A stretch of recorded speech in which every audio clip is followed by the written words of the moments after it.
In the world of parasites, parasitoids may be at the top of this gruesome hierarchy. Parasitoids are predatory organisms that attack not for instantaneous sustenance, like a lion preying on a gazelle, but rather through a drawn-out and complex association that eventually results in the prey's or host's slow death. Strategies range from living inside the host, allowing it to continue growing before emerging as an adult, to paralyzing the host and living outside it. Hosts can include other parasitoids, resulting in what is known as hyperparasitism. The aquatic horsehair worms have larvae that parasitize beetles, cockroaches, mantids, and crustaceans. When a host ingests their tiny eggs and hatch internally, they eventually grow to a size almost equaling the host itself, and therefore need to escape when it reaches its aquatic adult form. During this period, it infects the host's brain, causing the insect to seek water and drown itself, thus returning to water for the adult to thrive and reproduce. Some parasitoid species are remarkably able to survive even if their host is eaten by another predator, being able to wiggle through the stomach and out in the bloodstream of the predator or new host. Conversely, the parasitic trematode Microphilus uses a snail for a host and manipulates its foraging behavior to increase the chance of it being preyed upon by birds, as birds are this parasitoid's main target. It first infects snails' sensory organs so that it forages on the upper side of rocks during the day when birds feed most intensely. During the rest of the day, the snail forages at the bottom of rocks to reduce the risk of being eaten by fish, which are not the parasite's target in this species. The lancet liver flatworm occurs in the liver of its definitive host, cows, and sheep, where it reproduces. The parasite eggs are passed with the feces of the host, which then are eaten by a specific snail. The flatworm matures into a juvenile stage in the snail, which in an attempt to protect itself, excretes the parasites in slime balls. The slime balls are then consumed by ants and intended second intermediate hosts. The flatworm manipulates the ant to move up to the top of grass stalks and stems, where they have a higher chance of being eaten by grazing livestock, so the cycle repeats itself. Another variant is the parasitic roundworm Myrmecanema neotropicum that infects ants at first.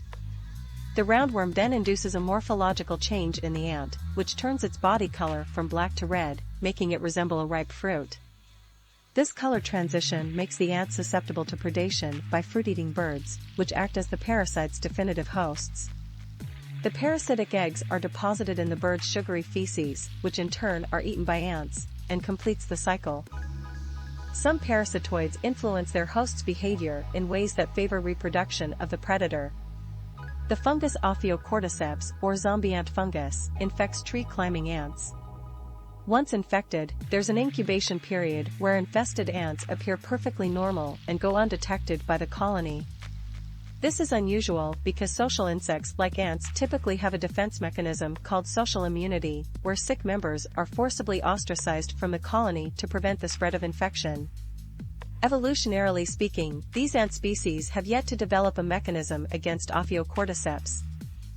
When the fungus has matured, irregularly timed body convulsions cause the tree ant to drop to the forest floor, from which it climbs a plant of a specific height, locking its jaws and entire body in position. Meanwhile, the fungus feeds on its victim's innards until it's ready for the final stage. After several days, the fruiting body of the fungus grows from the deceased ant's head and ruptures, releasing the fungus's spores, ready to spread to other ants.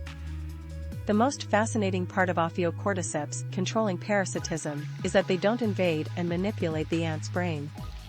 Instead, it releases chemicals that specifically target ants' nervous system, directly controlling its muscles. This means that the ants are fully conscious and aware that they have absolutely no control of their body once infected. In the insect world, parasitoids have a more direct approach to predatory parasitism. Parasitoid wasp females have a long, sharp ovipositor at the tip of the abdomen. They inject a mix of secretory products that paralyze the host or protect the egg from the host's immune system. Some parasitoid wasps mark the host with chemical signals to show that an egg has been laid there, to deter rivals from ovipositing, effectively reducing the chances that offspring will have to compete for food. Interestingly, parasitoid larvae have incomplete digestive systems with no rear opening, in order to prevent the hosts from being contaminated by their wastes. The larva feeds on the host's non-vital tissues first, until ready to pupate. By then the host is generally either dead or almost so. Depending on its species, the parasitoid may eat its way out of the host or remain in the empty skin. The emerald wasp parasitizes the American cockroach as a food source and for its growing larvae. The wasp stings the thorax, paralyzing its front legs, enabling the wasp to deliver a second, more difficult sting, directly into the cockroach's brain.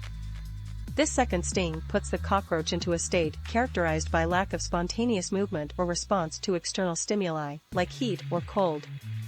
The wasp then pulls the idle cockroach into its burrow, where it deposits an egg onto its abdomen and buries it for the growing larva to feed on. Keeping the cockroach in a comatose state rather than simply killing it, allows it to stay fresh for longer for the larva to feed on. The adult wasp emerges after 6 weeks, leaving behind nothing but an empty cockroach shell.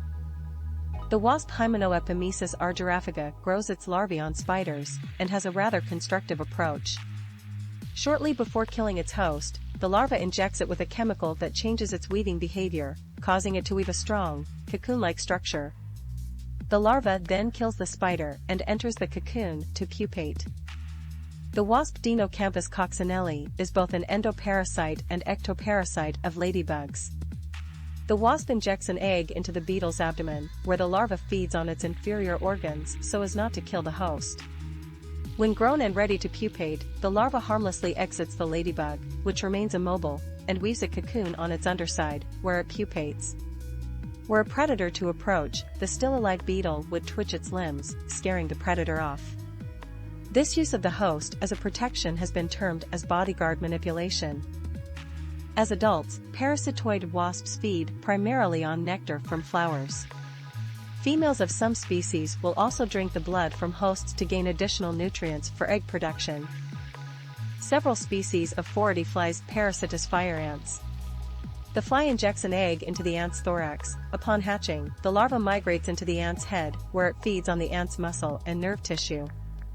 During this period, some larvae direct the ant up to 50 meters away from the nest and towards a moist, leafy place where they can hatch safely.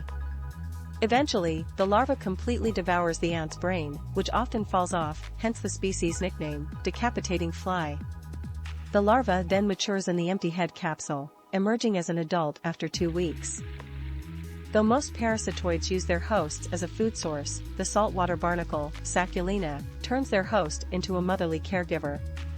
Several Sacculina larvae find a crab and target its underside, where the crab's eggs would normally be located.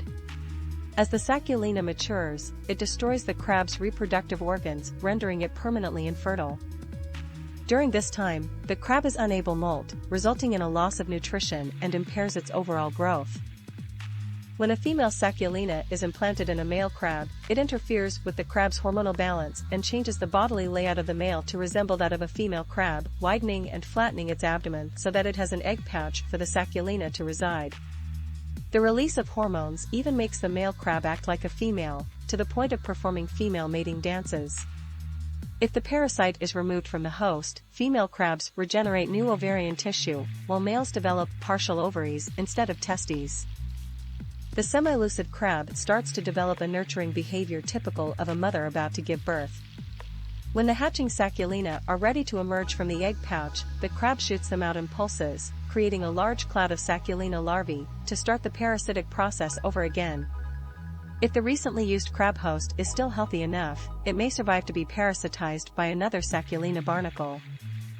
While it seems like a losing battle for prey of parasitoids, many species have developed several levels of defense.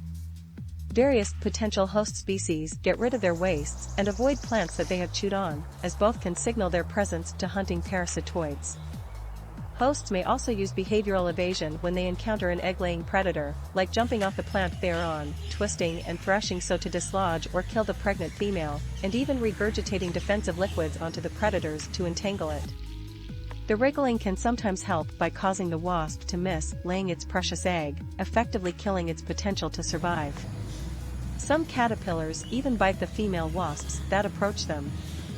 Certain insects secrete poisonous compounds that kill or drive away the parasitoid. Ants that are in a symbiotic relationship with caterpillars, aphids or scale insects, may protect them from attack by wasps. Despite their disturbingly violent approach to propagation, parasitoids are actually considered beneficial to humans, as they naturally control the population of insects that consume vegetation. They are widely used commercially as biological pest control.